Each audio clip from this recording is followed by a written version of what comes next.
Like and subscribe. On the way, in the door, people. Today I want to talk about the Michael Jordan, Phil Jackson saga. Specifically, whenever you talk about Michael Jordan and his greatness, there's always a few things that come up. And we've all heard them. One of them is he couldn't have done it without Scottie. And the other is he played for who some would say was the greatest coach in the NBA. And I want to talk about how true is that? Now, obviously, looking back in hindsight, and we can look over Phil Jackson's career and say, yes, he's definitely one of the greatest coaches to ever do it. But for you people who like to say, Michael Jordan had one of the greatest coaches, let's remember when Phil Jackson first got the head coaching job as the Bulls, that was his first head coaching job in the NBA. So he was nobody. He was a coach with no championships. Now, to be fair, I think, somebody correct me if I'm wrong, I think he may have won a championship as a coach in the CBA. But in the NBA, he hadn't done anything. And I think as a player, he had won a couple of championships as a player with the New York Knicks. But in the NBA, Phil Jackson was nobody. He was someone that they were taking a chance on. And I would have to say, to me personally, I think Phil Jackson's biggest asset was managing personalities. I really think that's the biggest thing he bought. Now, for some reason, a lot of people attach Phil Jackson to the triangle offense, but that's Tex Winters. That is Tex Winters. So Phil Jackson didn't come up with that offense. And so, yeah. So you have to think about this. Like I said, it's easy looking back and you look at, all the championships he won with Michael and Kobe and say, oh, well, Michael played for the greatest coach. But Phil Jackson was nobody when he first got to the Chicago Bulls, when he first got the head coaching job as on the Chicago Bulls. He was nobody. So you have to, I would say, Michael did as much for Phil as Phil did for Michael.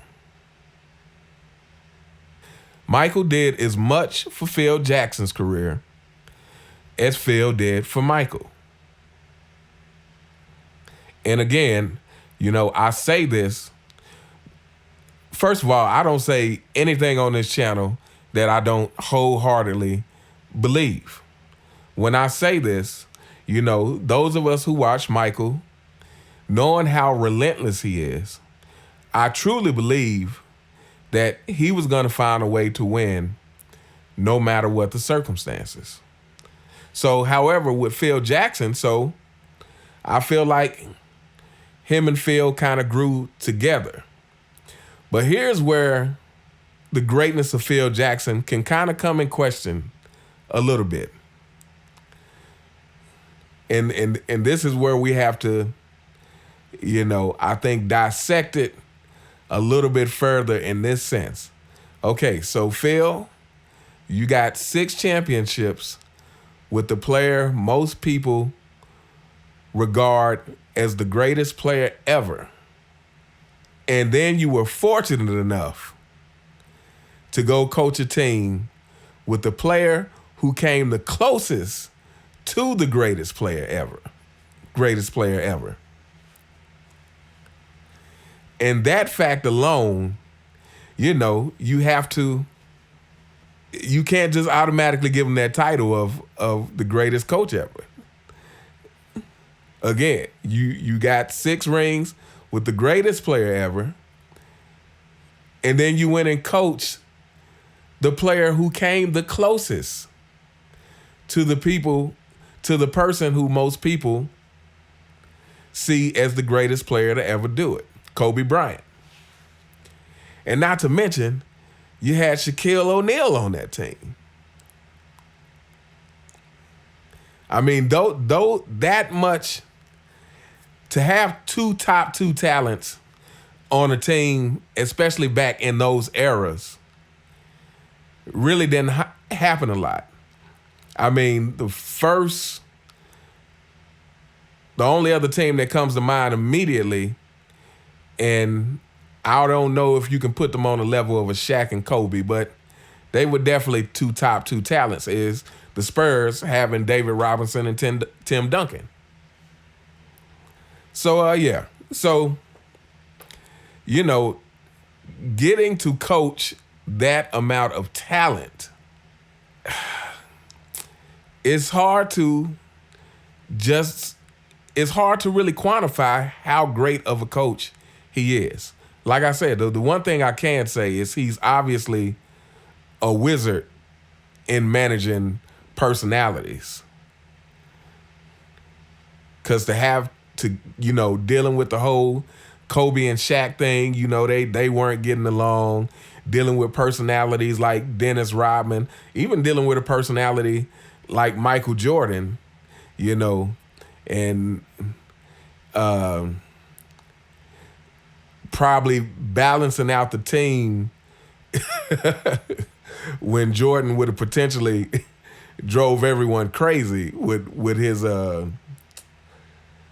with the standards that he was holding everyone to.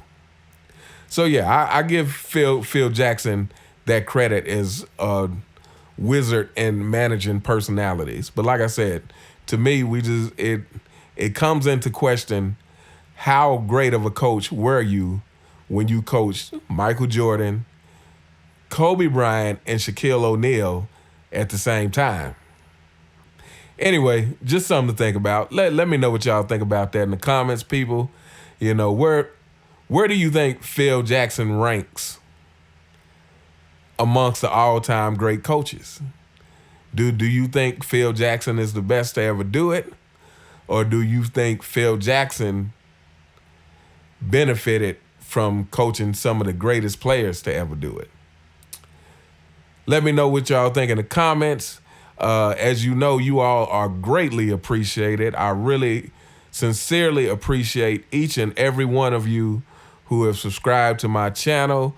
We're going to keep this going, keep it growing, and, I'll be trying to do bigger and better things as this channel grows. But as always, you guys have a fantastic day, and I'll catch you next time. All right.